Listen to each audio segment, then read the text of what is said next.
ರಾಜನು ಎದ್ದು ಗೌರವಿಸಿ ಬೀಳ್ಕೊಡುಗೆ ಆದ ನಂತರ ಗುಂಗುರುಗಳ ನಾದ ಸಭೆಯ ಮೌನವನ್ನು ಕತ್ತರಿಸಿತು. ರಾಜ ನರ್ತಕಿ ಮುಂದೆ ಬಂದಳು. ಅವಳ ನಗು ಸವಾಲಿನದ್ದು, ನೋಟ ಆತ್ಮವಿಶ್ವಾಸದದ್ದಾಗಿತ್ತು. ಅವಳು ಕೇಳಿದಳು, ರಾಜನೇ, ಶಿವ ವಿಷ್ಣು ಚರ್ಚೆ, ದ್ವೈತ ಅದ್ವೈತ ವಿವಾದ ಅದು ಒಂದು ಆಯಾಮ ಮಾತ್ರ. ಸಕಲ ಕಲಾ ವಲ್ಲಭ ಅಂದರೆ ಕಲೆಗಳಲ್ಲಿಯೂ ಕೂಡ ಪರಾಕಾಷ್ಠೆ ಬೇಕು. ಸಂಗೀತದಲ್ಲಿ ಪರಿಮಳಾಚಾರ್ಯರು ಪ್ರಾಬಲ್ಯವನ್ನು ಸಾಬೀತು ಮಾಡಬಲ್ಲರ? ಸಭೆ ಮೌನ.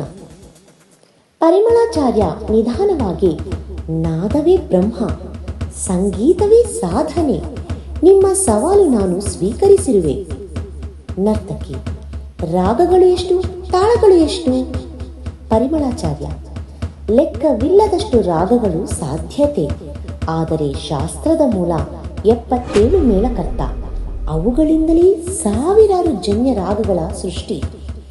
ಸಂಗೀತದಲ್ಲಿ ಮೂಲ 7 ತಾಳಗಳು: ಧ್ರುವತಾಳ, ಮತ್ಯತಾಳ, ರೂಪಕತಾಳ, ಜಂಪೆತಾಳ, ತ್ರಿಪುಟತಾಳ, ಆಟತಾಳ, ಏಕತಾಳ.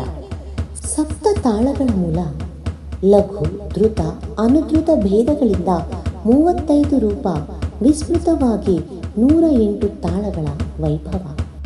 ಸಂಗೀತ ಹುಟ್ಟಿದ್ದು ಹೇಗೆ?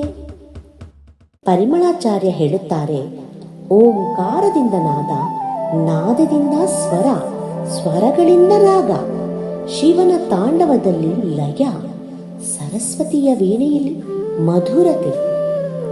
ಹಾಗಾದರೆ ರಾಗ ಶ್ರೇಷ್ಠವಾ, ತಾಳ ಶ್ರೇಷ್ಠವಾ? ಪರಿಮಳಾಚಾರ್ಯರು, ರಾಗ ಭಾವದ ಹೃದಯ, ತಾಳ ಶಿಸ್ತಿನ ಉಸಿರು. ಹೃದಯ ಇಲ್ಲದೆ ದೇಹ ಜೀವಂತವಾಗುವುದಿಲ್ಲ, ಉಸಿರು ಇಲ್ಲದೆ ದೇಹ ಉಳಿಯುವುದಿಲ್ಲ. ಇವೆರಡರ ಸಂಗಮವೇ ಭಕ್ತಿ, ಅದೇ ನಾದಬ್ರಹ್ಮ. ನಾದಬ್ರಹ್ಮ ಸ್ವರೂಪನೇ, ಪರಿಮಳ ಜ್ಞಾನದೀಪನೆ ಎಂದು ಹೇಳುತ್ತಾ ರಾಜ ನರ್ತಕಿ ನೃತ್ಯ ಮಾಡುತ್ತಾ ಪರಿಮಳಾಚಾರ್ಯರ ವೀಣೆನಾದಕ್ಕೆ ತಲೆಬಾಗುತ್ತಾಳೆ. ರಾಜನು ಎದ್ದು ನಿಂತು, ಇವನೇ ನಾದ ಸಭಾ ವಿಜಯಿ, ಸಕಲ ಕಲಾ ವಲ್ಲಭ ಶ್ರೀ ಪರಿಮಳಾಚಾರ್ಯ ಎಂದು ಘೋಷಿಸುತ್ತಾರೆ.